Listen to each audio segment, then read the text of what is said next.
que está conectado com este vídeo. Mais uma vez, com muito carinho, nós queremos compartilhar mais um pouquinho da Palavra de Deus com o teu coração. Nós vamos ler agora em Mateus capítulo 12, versículos de 1 ao 8, que diz assim: Naquele tempo passou Jesus pelas searas em um sábado, e os seus discípulos, tendo fome, começaram a colher espigas e a comer.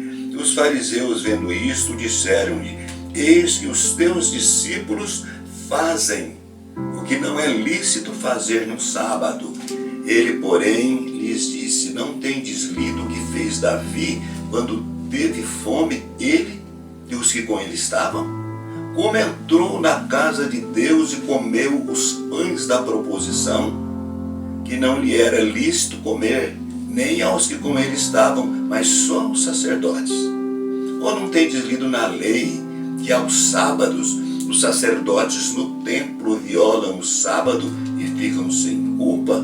Pois eu vos digo que está aqui quem é maior do que o templo. Mas se vós soubesseis o que significa misericórdia quero, e não sacrifício, não condenaríeis os inocentes, porque o Filho do Homem até do sábado é Senhor.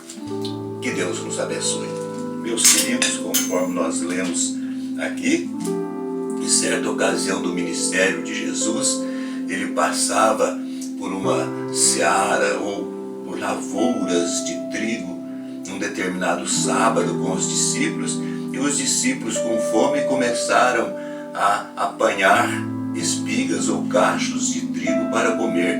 E vendo isto, os fariseus imediatamente reprovaram a Jesus Cristo, imediatamente advertiram Jesus a respeito da atitude dos discípulos. Primeiro, não porque os discípulos estavam mexendo em roça alheia com a permissão de Jesus. Não.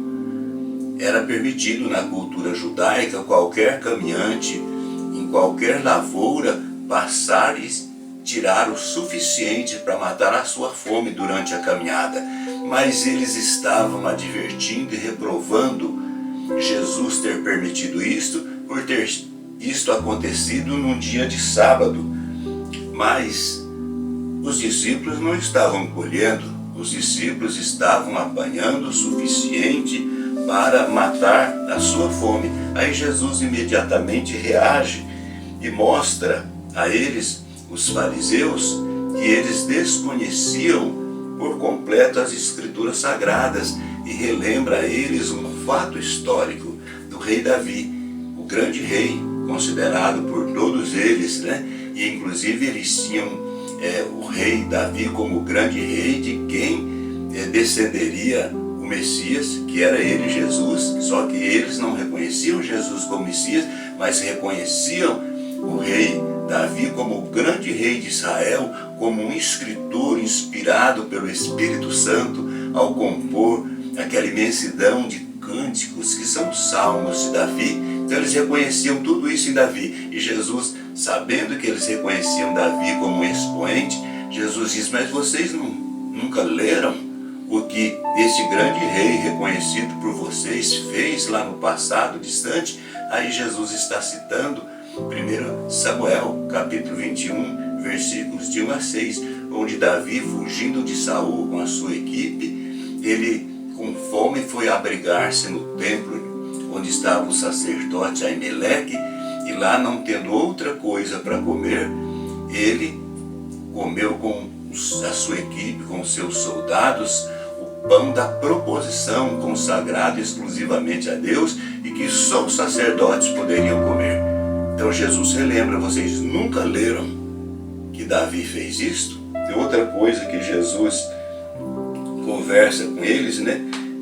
Primeiro, Jesus está aqui querendo dizer que a fome justifica o que os discípulos fizeram, assim como a fome de Davi e de sua equipe justificou também o que o Davi fez, comer o pão que era lícito só aos sacerdotes. E outra coisa que Jesus faz aqui é dizer que os sacerdotes, Jesus argumenta, né, título de argumentação, que os sacerdotes violam o sábado, todo sábado. e ficam sem culpa. Por quê? Porque a necessidade da assistência espiritual dos sacerdotes, a miséria do coração do povo, a miséria espiritual, justifica o serviço dos sacerdotes aos sábados. Então a assistência às necessidades espirituais justifica o trabalho dos sacerdotes. Então justifica eles violarem o sábado. E Jesus depois se apresenta. E outra coisa, aqui está, descendente de Davi, aquele que é maior do que o próprio templo e aquele que é Senhor dos sábados, porque ele, Jesus, é o Criador de todas as coisas. Então os fariseus entendiam muito de religião, entendiam muito de sacrifícios, entendiam muito de holocaustos, entendiam muito de regrinhas, mas pouco conheciam a palavra de Deus e pouco conheciam o próprio Deus. Por isso que eles não entendiam de misericórdia e não entendiam de amor. Aí Jesus vai citar Oséias capítulo 6 e versículo 6, dizendo: eles deveriam saber o significado do que está escrito: misericórdia quero e não sacrifício. O conhecimento de Deus é mais preferível do que muitos holocaustos. É Jesus citando o profeta Oséias no capítulo 6 e versículo 6. Então Jesus está mostrando a preferência de Deus. Deus prefere, ao invés de sacrifício, Deus prefere que o povo tenha misericórdia, e eles não sabiam o que significava isso, misericórdia. E outra coisa que Jesus fala que Deus prefere que nós o conheçamos. Ele prefere muito mais do que nós, ou que o povo venha a oferecer muitos animais em holocaustos. Holocausto significa massacre de muitos animais. Então ele está dizendo: Deus prefere que você o conheça do que ofereça muitos animais.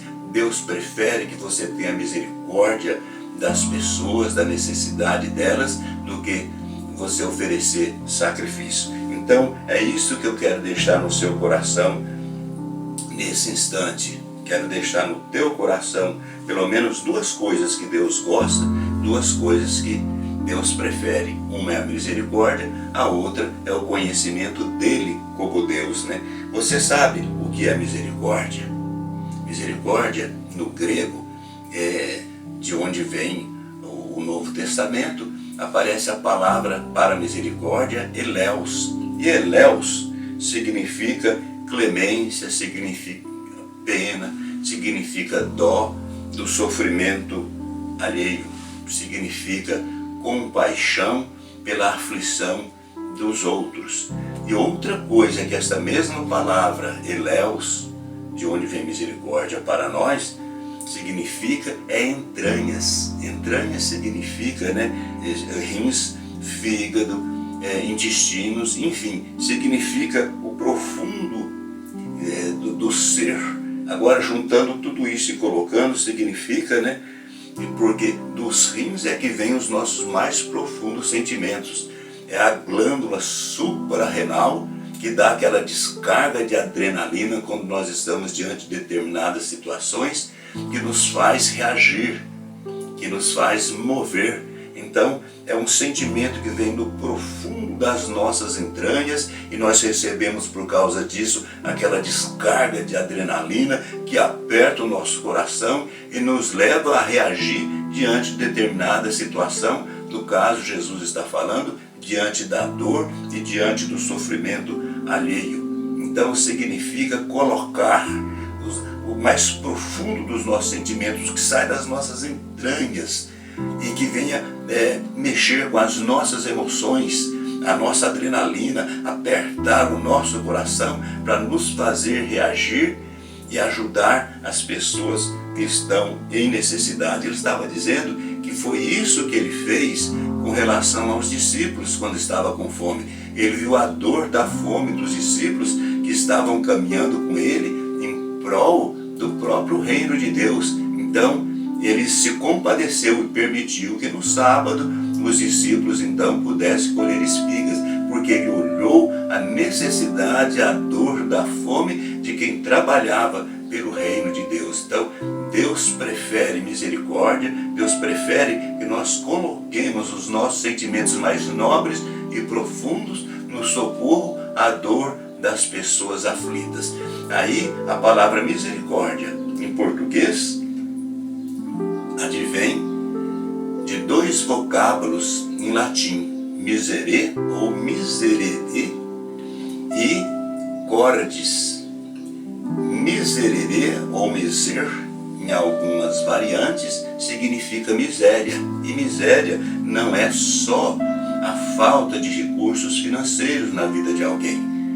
Tem muita pessoa que tem muitos recursos, muitos ricaços, milionários, bilionários, trilionários, que são miseráveis, que são pessoas infelizes, que são pessoas destituídas de afeto, destituídos de recursos emocionais, são pessoas que sofrem com dinheiro e tudo. Então, miséria significa também dor, necessidade, aflição, tendo dinheiro ou não, as pessoas que têm determinadas aflições. Então, misericórdia, para nós, vem no português, vem de dois vocábulos em latim, que é miserere, miséria, dor, sofrimento, etc. E cordis, de onde vem a palavra coração, que vem lá do grego cardia, né?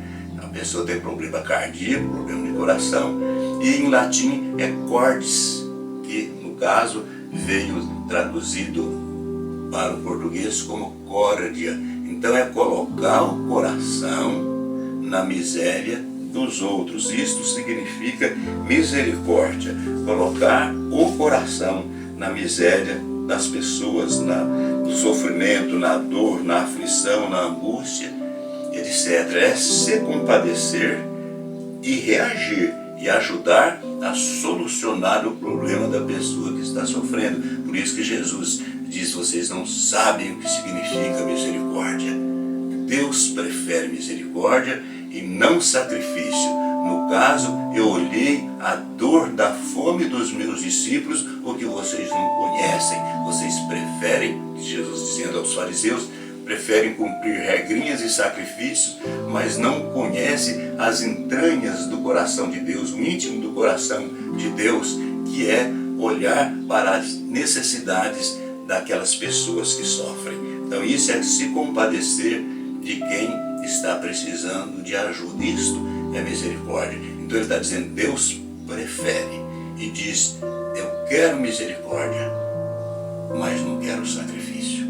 Então é a preferência de Deus. A outra preferência de Deus, na parte B do versículo 6 de Oséias 6 também, diz que Deus prefere que as pessoas o conheçam, o conhecimento dele, do que holocausto, do que a matança de muitos animais. Então Deus está dizendo: olha, eu prefiro que vocês, ao invés de me oferecer muitos animais em sacrifício, de que vocês me conheçam. Agora eu pergunto, como é que você conhece uma pessoa? Olha a intenção do coração de Deus, olha a preferência de Deus, olha o desejo de Deus. Como é que você conhece alguém? Você conhece alguém se aproximando dessa pessoa, não é? Gastando tempo com essa pessoa. É assim que a gente passa a conhecer alguém. Quando a gente aproxima desse alguém, quando a gente gasta tempo com esse alguém, quando a gente interage com esse alguém, aí a gente passa a conhecê-lo. Então Deus está querendo dizer: olha, eu prefiro que vocês me conheçam do que me ofereçam esse tanto de holocausto, esse tanto de sacrifício. E você conhece alguém interagindo, você conversando com essa pessoa e essa pessoa conversando com você.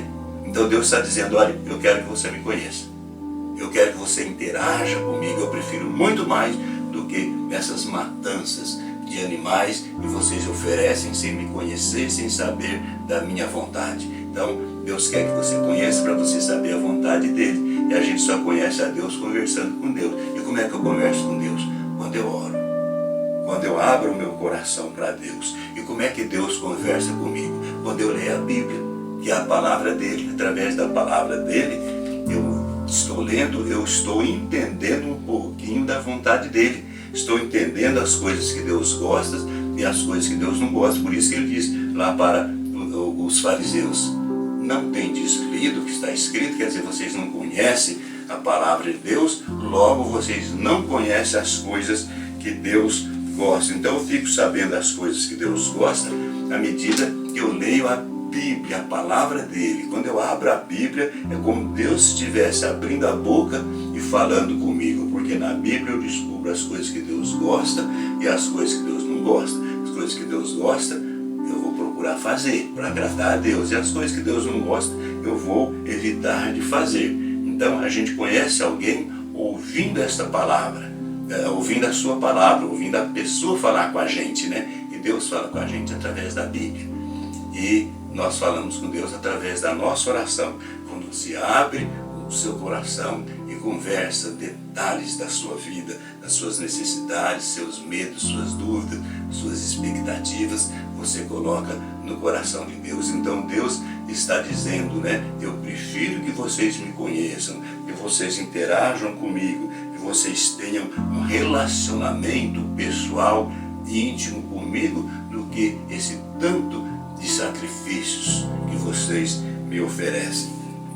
Então Deus, no fundo, Jesus está ensinando no fundo, né, que Deus espera de nós um relacionamento íntimo e pessoal com Ele, conversa de coração para coração. Aí a gente descobre as coisas que Deus gosta. A gente descobrindo as coisas que Deus gosta, nós vamos descobrir que Deus gosta de gente. Deus não gosta de cumprimento, de regrinhas, diz, não pode isso. Deus gosta de gente, Deus gosta de pessoas, Deus gosta que nós abençoamos a pessoas. Então é isso que Jesus está dizendo.